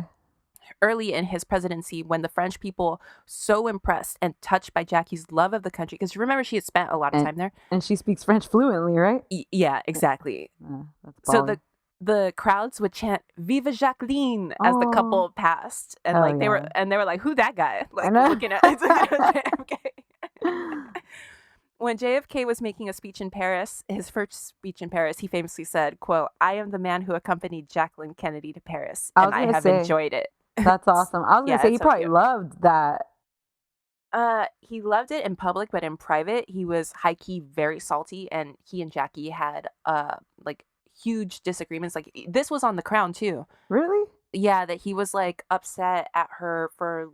he was just tense because he wasn't expecting people to give her, that sort of shine. But isn't that why he fucking married her? Because she was the one that was going to be able to do this? Yeah, exactly. But not more than him. Yeah. Yeah, so he took it out on her a lot. So things got really tense again in the marriage because they had kind of improved a little bit after the babies. Yeah. But things got really tense in the marriage after these trips, which is shitty. But in any case, Jackie became kind of the official United States ambassador to the world in a way that I don't know we've seen from a first lady since. Hillary Clinton tried to be that in the early part of Bill's first term, but polls showed that Americans thought she was too involved in the administration and she had to fall back. Right. Which is complete bullshit. Mm-hmm. And Jackie actually loved Hillary because when she first took office, or when she first became first lady, and Jackie realized like what Hillary wanted her time as first lady to be, and Jackie saw like a lot of parallels, so she fucking loved her and she Of loved course she did. them. Yeah. Anyway, Jackie, who had always been kind of shy and soft-spoken, got a big boost of self-confidence from these successful trips. So she now had some clout that she used to put some shine on JFK during these rough early months of his presidency, where we now know that he was high. Her cause as first lady, shout out to Melania, #BeBest, was the restoration of the White House. Before she got there, it was kind of run down and in disrepair. And that made her super sad because, of course, this is meant to be the people's house. Right. And she comes from Connecticut and shit. Yeah, exactly. She's like all American. This is like, come on. And she loves history. Right. She's like a low-key like genius about like specifically American history. Yeah. So it's like she's in this grand historical house. It should be the most... It should be that grand and historical. Yeah. Yeah. And she walks in and like wallpaper is falling off the walls and like they're just treating it like a hotel for the president, basically. And this is where all the foreign dignitaries come to meet, and she's just like horrified by this. Yeah. Right. She said that she first toured the White House like on a field trip when she was a kid, and she thought the same thing. And she hadn't been back until maybe Eisenhower invited her, and she walked in and she was like, "It's still fucking like this." Like she was, yeah. So anyway, previous presidents and their families would bring their own furniture and take it with them when they left. What? So, yeah. So there were no pieces of historical significance anymore throughout the house. What the hell? After she remodeled the private quarters to include a kitchen and rooms for the kids, I think that's so fucking cute. Yeah. Because no young family had ever, or at least it had been like 100 years or something. Yeah. No family had lived there before, so she had to make it a real home for her family. Yeah. She literally has a newborn. Yeah, exactly. So after she did that, she raised private money to restore the rest of the house to what it looks like today. That's awesome. Literally, without her, it would be a shack filled with IKEA furniture, like that everybody would just take with them at the end of the day. Yeah. She personally tracked down historical pieces of furniture that were previously in the house around the world and brought them back. That's awesome. That's so amazing. And sometimes people wouldn't want to like give it to them, but then she had to go and charm the shit out of them because that was like what she did. And like she did that time and time again. She had a live TV special about her undertaking of the restoration of the White House, where she gave a tour and highlighted some of the important pieces she was able to track down. Have you ever seen it? Yeah. It's on YouTube. It's so cute. Yeah. She's hella nervous. Yeah, I know. And she's already kind of like that. Yeah. Like she already kind of like speaks like this, but like you can see how it was. Yeah. It was scary. It was live. Hell yeah. It was watched by 56 million people, and she won an Emmy. Holy shit. To this day, she's the first and only first lady with an Emmy. That's so incredible. What a Isn't fun... it? Yeah. Yeah. That's so interesting. But I think what's really interesting when you do watch that is her knowledge, like, of the pieces and stuff. Like, she walks down and it's off the dome. She's just like... And she's so proud. Yeah. And she's like, we found this vase in, like... Yeah, she's so cool, dude. Okay. While she was busy fixing the people's house, JFK was having hella threesomes. What the fuck? That was his favorite thing. Like, that was his fetish, I guess. He loved that shit. Sometimes in his and Jackie's White House bed. She just bought that bed, my dude. Yeah, that's God awful. damn it. Sometimes in the pool, in the basement, and everyone knew about it because the White House staff were the ones that had to like cover for his ass. Right. And they had to sneak his lovers in and out. Yeah. We'll leave talk of him and Marilyn Monroe to another episode, to either his or hers or both or whatever. But suffice it to say that the Happy Birthday, Mr. President incident at JFK's 45th birthday tribute, Jackie knew about it, obviously, and she was humiliated. Mm-hmm. But humiliation at the hands of Jack was nothing new to her, unfortunately. Mm-hmm. And the Republicans, after that, started to think of how to use JFK's well-known womanizing against him in the next election. So they were already like gathering their intel and shit, and like, yeah. Yeah, you're sloppy as shit, bro. Yeah, it didn't need to be that way. Mm-hmm. I feel bad for Marilyn. Oh, God, yes. Yeah, me too. Yeah. Like Jackie at this point, she knows what... Mm-hmm. She knows what she's sleeping next to, right? Yeah. Marilyn is like actually like in love and Yeah. And she's a fragile person, right. you know? Yeah. And she probably I mean, because she's Marilyn Monroe, so she's like, Yeah. how could I just be a notch on Yeah, somebody's exactly. bed? But that's Right. totally what she was. Right. I don't know if this is true, but I read one time that JFK and Bobby, like this would happen a lot. Like women thought that, like, oh my God, like JFK, like he's gonna leave his wife, he's gonna marry me or whatever, and he would like bring Bobby in to be with them to sort of like wean them Off of him? off of him, and like, fuck. so like Bobby would come in and be like their dude for a little while, and then Bobby would break up with them. Yeah, and by then they'd probably already forgotten about JFK a little bit. So Yeah. that's interesting. Yeah, that's gross also. Yeah. Fucking ridiculous. So that's why, I mean, everybody knows that Marilyn was with Bobby too. Like, right. That's like most likely what happened. Like he was like, "Oh, Bobby, can you go take care of her?" And like that was what they did. Wow. So anyway, their marriage was obviously very strained. Not to mention, this is, of course, a very tumultuous era in American history. Right. In October of 1962, the Cuban Missile Crisis, during which the Soviet Union placed nuclear weapons in Cuba, obviously within close range of the United States, became the closest we've ever come to all-out nuclear war. It was a tense 13-day standoff until JFK was finally able to negotiate an agreement with Khrushchev to dismantle the weapons. Weirdly, or maybe not weirdly, this marked a turning point in their marriage. Jackie told JFK that if she and the kids were in danger, that she would refuse to leave his side because if they were going to die, that they would all die together. Wow. And I think that JFK realized like how much she loved him. Yeah, and like how like this is how much she's devoted to him, and like it could be all gone tomorrow, maybe, you know? Right. So he'd survived so much as far as his illnesses. I think that he thought of himself as indestructible to some extent at this point. Yeah, and he's president, like. Right. Yeah. When really, if he would have made one wrong move over the course of these 13 days, he, his family, and everyone else might not live to see another day. Mm-hmm. So it really put things in perspective for him. And I think, like, I mean, he's still the man that he always was, but I think that he was more cognizant of like, hold on, let me not have threesomes in our White House bed. You know, Let me try to be a little bit more discreet about things, and let me try to treat Jackie with more respect. Right. Jesus. How old is he now? 40? 43, I think. Oh my God.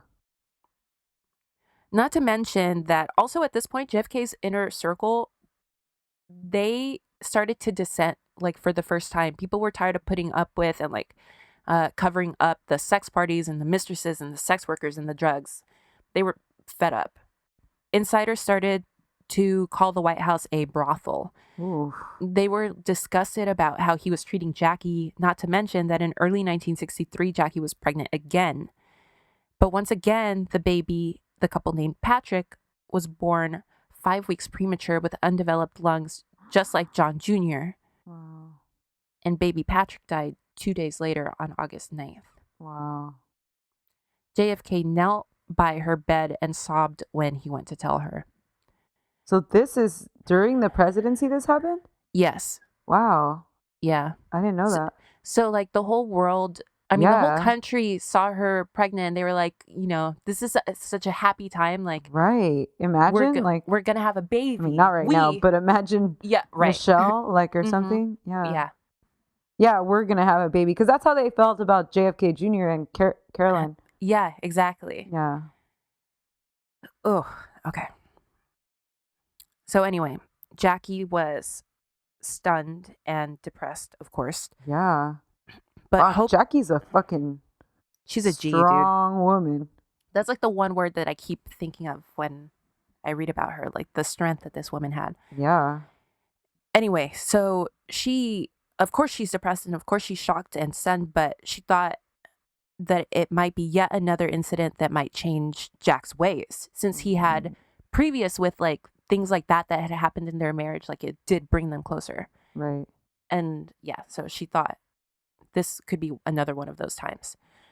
She spent the next few weeks practically catatonic, not really speaking or eating or doing anything. She was so deeply depressed that her sister Lee invited her on her side booze yacht in the south of France. Ooh, damn. Who was Lee's side boo at the time, you might ask? None other than Aristotle Onassis. It was messy. The public was super salty about this trip, too. They thought that if she was well enough to go to Europe and, party around on or a whatever, yacht, that she should be well enough to stay here and be a good wife and grieve with her husband. Oh. Yeah, it was a PR nightmare shit show. So when she got back to the States on October 17th, 1963, she had to make a big show of being close to JFK. And for the first time ever during his presidency, she accompanied him on a domestic political trip. So Jack asked her to come with him to Texas as sort of a trial run for the upcoming 1964 campaign. Jackie could use her Spanish to charm the Latinos. She could speak to some Republican women to try to soften them towards Kennedy. It was a whole thing. Mm-hmm. So Jackie packed her most conservative suits, and day one of the stop in Fort Worth, Texas, November 21st, 1963, goes flawlessly. Obviously, Texas isn't London, Paris, or Vienna, so the campaign had been kind of worried that she wouldn't go over as well down there. But Jackie did what the fuck she had to do. She used her Spanish and they loved her. It was a smash. Right. So that night, Jack and his team are like, this is going great. Jackie, will you please do another trip to California with us in a few weeks? Jackie's like, yes, I'm down. Yeah. Then the next morning, November 22nd, 1963, Jack tells Jackie to put on one of his favorite outfits of hers, the now iconic Chanel authorized line for line, made in America, Chez Nignon pink suit with navy trim and a matching pillbox hat. Air Force One landed in Dallas, after which she and JFK hop into an uncovered limo.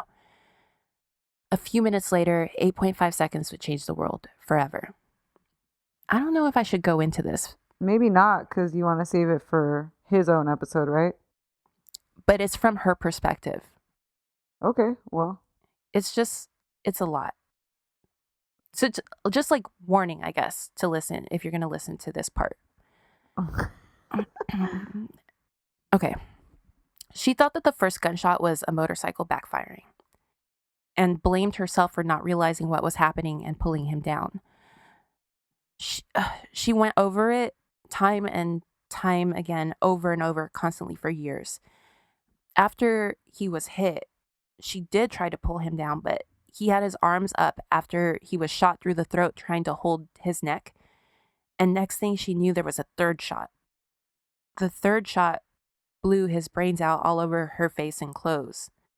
Then she screamed, quote, "My God, what are they doing? My God, they've killed Jack. They've killed my husband. They killed Jack. Jack, Jack, Jack. I have his brains in my hand." 8.5 seconds and it was over. She crawled on the back of the limo, trying to collect a shard of his skull until her lead Secret Service agent literally pushed her down and got on top of her and JFK's whole body. She was trying to keep his brain matter contained in his head with her hands, and there was a pool of blood in the limo. She just kept whispering, "Jack, Jack, what have they done to you?" When they got to the hospital 6 minutes later, she refused to leave him, even as they massaged his heart in an effort to keep him alive because miraculously he was still breathing, until finally they pronounced him dead. She took off her wedding ring and put it on his pinky finger as they put him in a coffin, and took him to Air Force One, as Jackie stayed with the coffin literally the whole time, never leaving him because that's what she had promised to do. Mm-hmm. She's still covered in blood on Air Force One and begins to wipe it off of her face, but immediately regrets it, and then refused to change her clothes as aides and Lady Bird Johnson kept gently suggesting that she do. She wanted to, quote, "let them see what they've done to Jack." Then she stood next to LBJ as he was sworn in as president. When they landed, Bobby was waiting at the airport in shambles, crying, and rushed Air Force One, pushing past people as if they didn't exist, yelling, "Where's Jackie? I want to be with Jackie." Then he found her and they collapsed into each other's arms. She just had the baby, dude. I don't want to do this podcast anymore. It's the worst, dude. Okay. Jackie insisted on walking behind the casket at the funeral, which was crazy dangerous because it was suspected that this was part of a widespread plot by the Kremlin to take out the entire government. And if Jackie was walking behind the casket, other government officials and foreign dignitaries would feel pressure to walk behind her and all become targets themselves. Charles de Gaulle even traveled to the funeral with a bunch of his rare blood type on deck in anticipation of the worst. Remember, this is just 3 months after the death of her infant son, Patrick, so this woman deserves all of our respect. She's incredible. And also, maybe for the first time, she was feeling pretty good about her marriage at this time. If you haven't seen the movie Jackie, I 100% think you all should watch it. Now knowing a lot more about the detail of her life, I am much more impressed by Natalie Portman in that role. I think she absolutely blew it out of the park, and it's chilling, that performance, now when I think about it.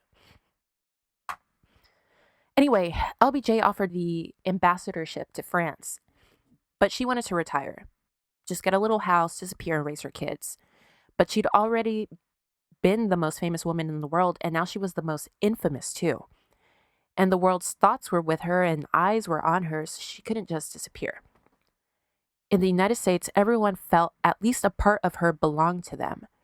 So it fucking sucks because up until this point, she's basically never had full autonomy over herself for her whole adult life. Also, she had to tell her story because, of course, people wanted to know, but also her doctor encouraged her to get it out. She publicly told the story just a week after the assassination to Life magazine. That's what the movie Jackie's based on. She would often recount practically word for word the events because she had been traumatized. Today, we'd probably call it PTSD. Right. And everything that happened to her was ingrained in her mind like a movie. It was like she was recounting it. She was regurgitating it like someone with a photographic memory. Right. It was crazy. She couldn't stand to see images or paintings of JFK sitting down because they would trigger her and she'd break down. She became obsessed with the idea that she missed opportunities to save him. She would say, if only I had recognized the first shot, I could have pulled him down. If survivor's guilt. Exactly. If only I had been facing right, I could have seen what was happening and pulled him down. If only I had done this, if only I had done that. She was stuck perpetually in and around those 8.5 seconds. But she knew that she had to go on because she was still a mom with 2 little kids to raise. There was this one really devastating story when JFK Jr. is still a little toddler and he walks by a painting of his dad and he says, "Good night, Daddy." And it just destroys her.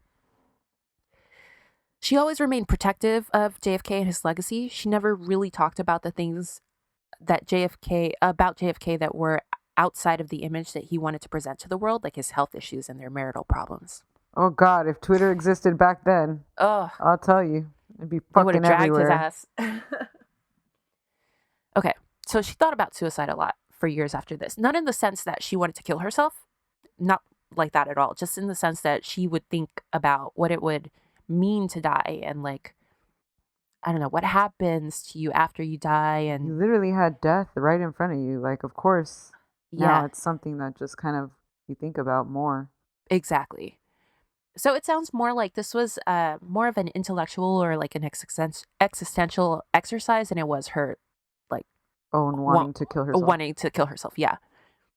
Which, I mean, I get that. I'm a little morbid.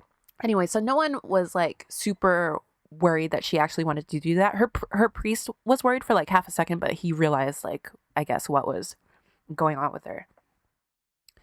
Anyway, so Jackie once talked to her confidants about Marilyn Monroe's death and said, quote, "I was glad that Marilyn Monroe got out of her misery." Oh, that's interesting. An interesting take. She just knew, I think that she had a new take on death. And she just everybody knew Marilyn was sad, Yeah. Anyway, so yeah, Jackie was understandably in a dark place. And she's constantly described for the next several years as being shell-shocked, which, today it's PTSD. Right. And are any of us surprised or? But they didn't know what it was back then. So, right. Yeah. And yeah, okay. The Kennedys still felt like she was theirs, and she in turn still considered them her family. Yeah. She was particularly close to Bobby, so much so that there were always rumors going around that they were having an affair. Right. I honestly don't think it was that. Me either. I think that when Jackie was married, she was faithful. And after she became a widow, she and Bobby just grieved together in a way that other people weren't grieving and they couldn't understand. Nobody's going to get it like them. Yeah. So Bobby became almost a sort of second father to her kids, and Jackie really relied on him a lot. Maybe it wasn't everything but physical relationship, which, I mean... Emotional affair? Yeah. So that's its own thing, but I don't see any reason to assume that they were having a physical affair. And it happens all the time. People, when they lose someone, it's always like, you see like a widow getting with the brother of her now deceased spouse, and I kind of weirdly get it. It's like, but not with the brother-in-law who has like 5 kids in his marriage. Yeah, for sure. So she continues to be going the fuck through it, to the point that Lee says that Jackie would randomly slap the shit out of her, like slap her face for no fucking reason. We could take this out if you want to, but this reminds me of that time you were drunk and you told your cousin Jasmine to shut the fuck up when she was being quiet. Like, that's what made me think of, like, Lee makes it sound like she was just like doing nothing and Jackie would slap her. Anyway, so Jackie was a wreck. For a while, starting in 1966, and this is why, like, you say the people should understand what she's going through, like, understandably, but in 1966, a lot of public goodwill toward Jackie started to erode, and there was a media backlash against her. She and Bobby had tried to stop the publication of a book about the day of the assassination, and people thought she was trying to be, like, the sole owner of grief in this country, and that she'd become a quote-unquote professional martyr. I hate this so fucking much, but also they contrasted her 3rd and 4th year now of mourning against those people who were losing loved ones every day in the ongoing and brutal Vietnam War. So they're like, everybody's grieving, everybody's going through shit, like you should sort of be better by now, I guess. Mm-hmm. And they accused her of faking, of wallowing in self-pity. They said she was spoiled and shallow. And on the extremely rare occasion where she was photographed at a party or at a nightclub, then they would talk shit about her. So it was like lose-lose. Yeah, she can't grieve and she can't not grieve also. Exactly. I'm sorry, what year are we in?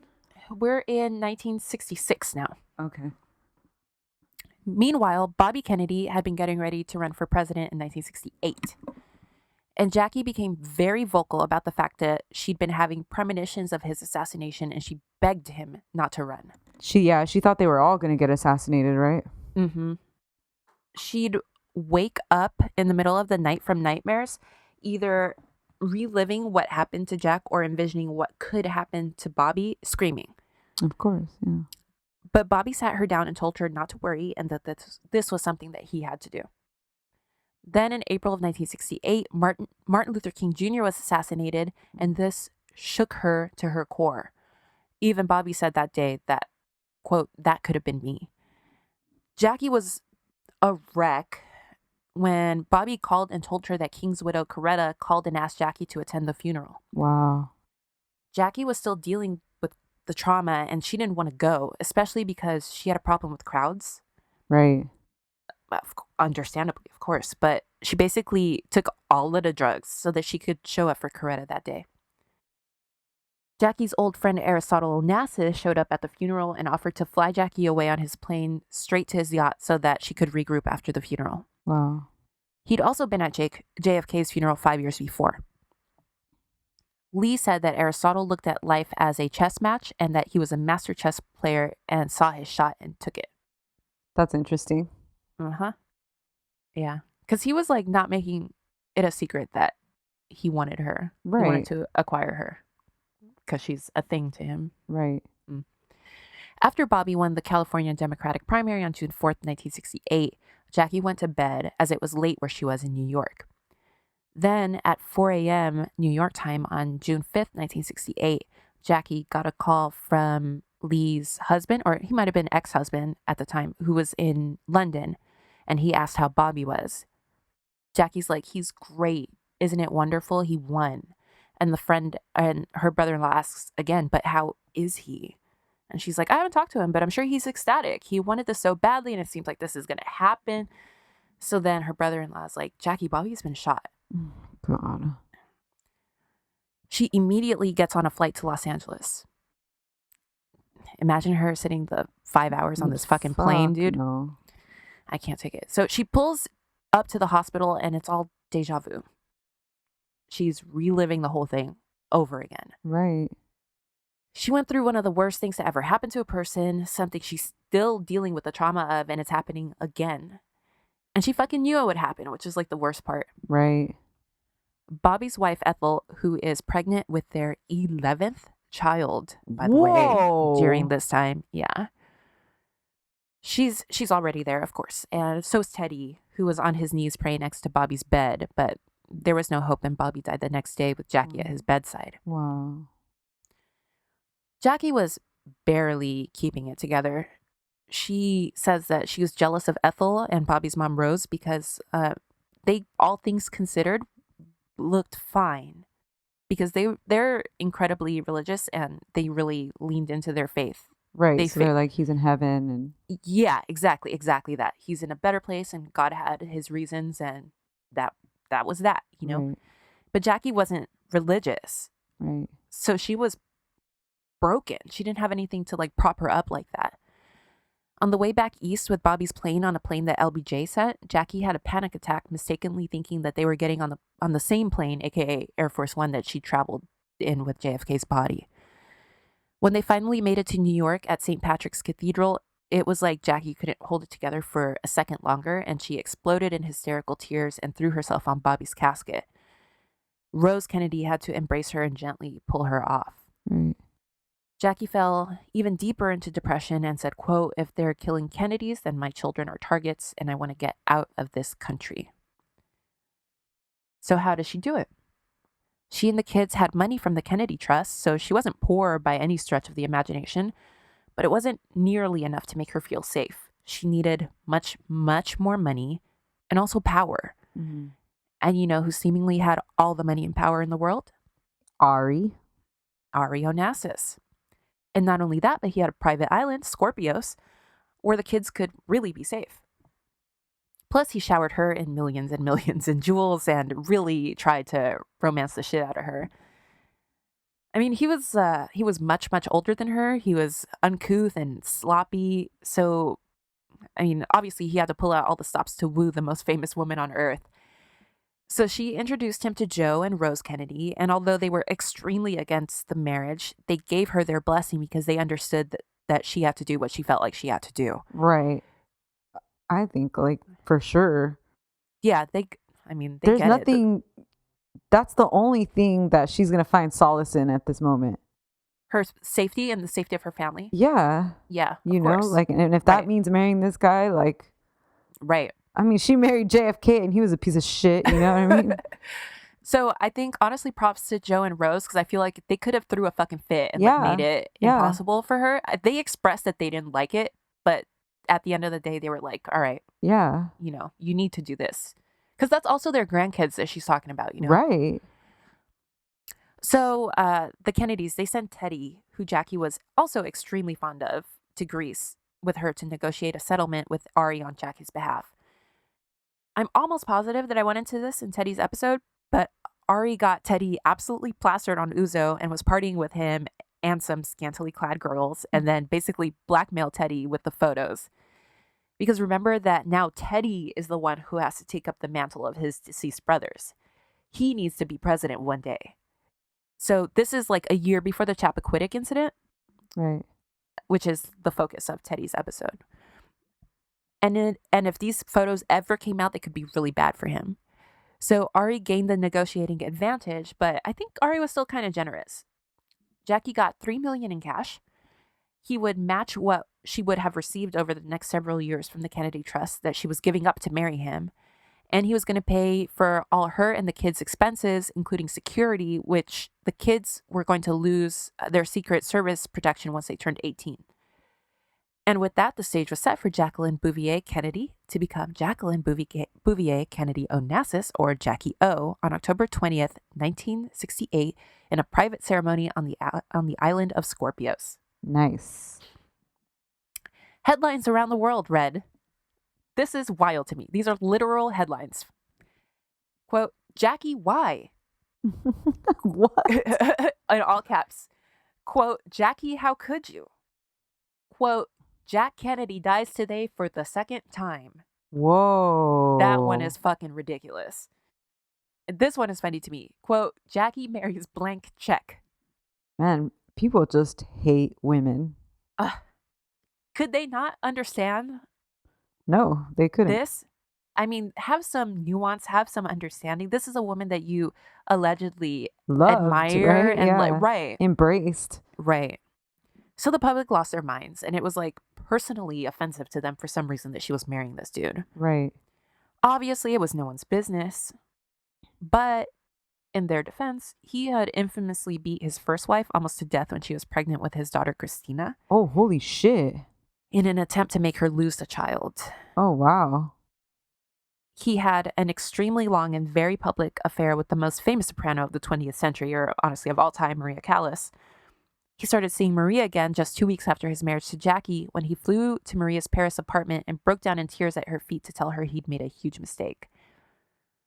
We should do Maria one day because I saw a documentary on her once and she'd be a good one for sure. And her relationship with Ari is really interesting and crazy. Christina and Alexander, Ari's adult children, hated Jackie with a vengeance.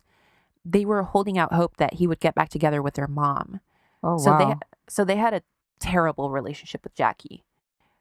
But they actually had a pretty sweet relationship with Caroline and John, which I thought was weird but cute. Mm-hmm. I've heard conflicting info on how Ari got along with Caroline and John. I remember you bringing it up in Junior's episode, but like he just didn't really care for him. Yeah. That's all that like I ever read. And I think maybe JFK Jr. just never actually said how he actually felt because, you know, he's a Kennedy. Right. Yeah. I think that like Ari tried his best because he knew the kids had been through a lot. So it was like when it came to them, he tried to be like whatever they needed him to be. Like if they needed him to be at a little bit of a distance, that was fine. If he wanted to throw a football with Junior, that was fine. Like it was just in that respect, I kind of like what the kind of father that he was to these kids. Right. Anyway, but I know that almost immediately things went bad between he and Jackie. Right. He kind of thought that he was marrying a trophy wife that he could show off in front of the world, but and like tell her when to speak and who to speak to and control her life. But despite the fact that Jackie was dependent on him, she was never going to be that. She was 40 years old now and done being defined by her husband. And he resented that she spent a lot of time in New York with the kids and only lived full time with him when the kids were out of school. In his mind, he didn't get what he paid for. Jesus. Yeah. They would have these really messy fights in public, and he would call her stupid and berate her in front of people to the point where one time he was pissed at her, like at a party that they were throwing on the Christina, and she straight up jumped off of the yacht. Like she was like, fuck this, I'm out, and like jumped off and just like swam away. He was also very furious that she was spending too much money. So they had a shit ton of problems. It seemed like everyone and everything was against them. And then 4 years into the marriage, in January of 1973, Ari's son Alexander died tragically in a plane crash. This fucking broke Ari. He was never the same. He would spend hours upon hours at Alex's grave with a bottle of ouzo and 2 glasses, one for him and one for Alex, and just drink and drink and drink. Wow. Greek people, I guess, are very superstitious. And everyone started telling Ari that Jackie had brought the Kennedy curse with her.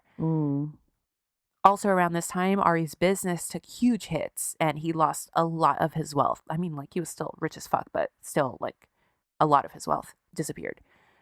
Anyway, Ari and his daughter Christina became convinced that she was cursed, and Ari started making moves. He rewrote his will in favor of Christina to leave Jackie just $200,000 a year plus $25,000 a year for each of the kids until they turned 21. Then he started asking lawyers for advice about how to go about divorcing her and protecting his assets.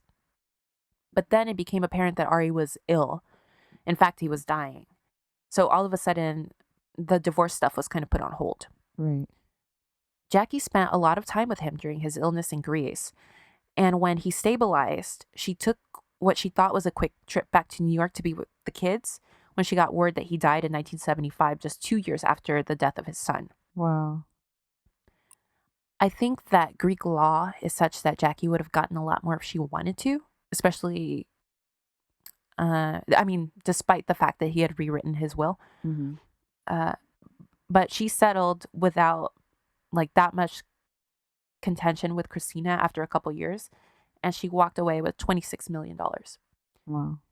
Christina had a fucking crazy life and weird death, which I think we should get into at some point. Also, if you think about it, Christina lost her dad and her brother, and her mom actually all within 26 months. So wow. Yeah, Christina's life is crazy. Anyway, after Ari's death, Jackie moved back to Manhattan permanently, where she shocked the world by getting a job as an editor, first at Viking and later at Doubleday. When she first entered the workforce, she was met with skepticism, but when people saw how well she did her job, she gained the respect of her coworkers and the public at large. She famously edited Michael Jackson's autobiography Moonwalk and was shocked to discover that he was borderline illiterate. She also edited Carly Simon's memoir and became a close friend of the singer-songwriter. Her expertise was in history and in art, so the books that she edited on those subjects seemed to be particularly well regarded, but her work, for the most part, it received very good reviews. Wow. Jackie threw herself into her work, as well as the preservation of historical architectural sites around New York, including the famous campaign to preserve Grand Central Station.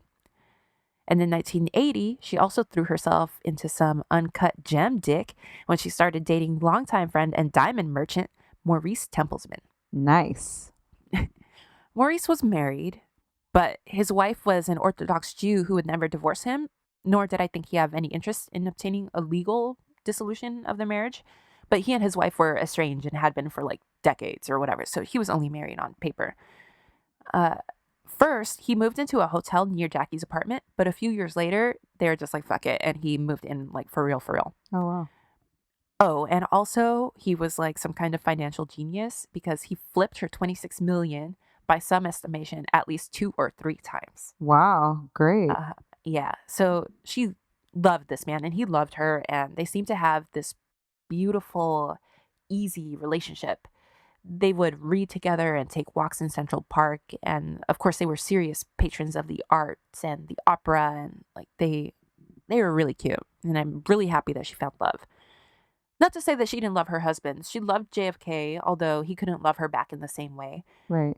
And she loved what Ari could offer her and her children, which was a sense of security that I think she worried that she could never have again. And that actually, when she finally got that actually allowed her to finally start taking the steps to get mentally better. Right. So once she secured the physical safety of her family and herself, she was able to start finally going to therapy. Ironically, to Marilyn Monroe's old therapist. Mm-hmm. Why are their lives intersecting so much?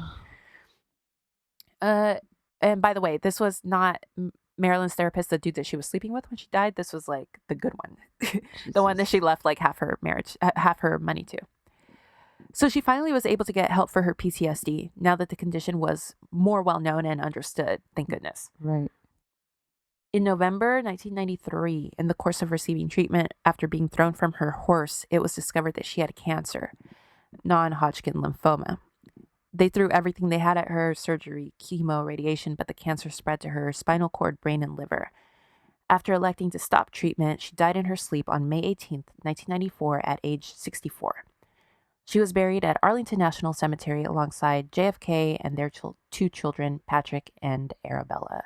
And that's the story of Queen Jackie Kennedy Onassis.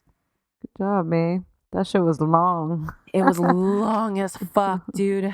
When I was like halfway through it, and I'm like, we could have done 2-part, like we could have done it like we did MJ. Yeah, that shit's crazy. Yeah, there's so many people that intersect in her life too, so it's like super interesting. R.I.P. R.I.P. to like almost everybody in that story, dude, except for Caroline. Right. Yeah. Yeah. Yeah. You're right. It's like sometimes I don't think of what Caroline has been through, but oh man, yeah, another woman who we should commend for her strength. Her strength, yeah. Well, that was this week's Drama Club, guys. Thanks for listening. Let's do a happy one next week. Yeah, seriously. Hit us up on Instagram and Twitter at Drama Club Pod and on the website dramaclubpod.com. On the hotline, 505-539-0556 at our P.O. Box number 27433, LACA 90027. Leave us a review wherever you listen to podcasts. Tip us on our website. And we'll talk to you next week, Thursday, with an Afternoon Delight episode. Bye. Bye. However, whatever with your helmet.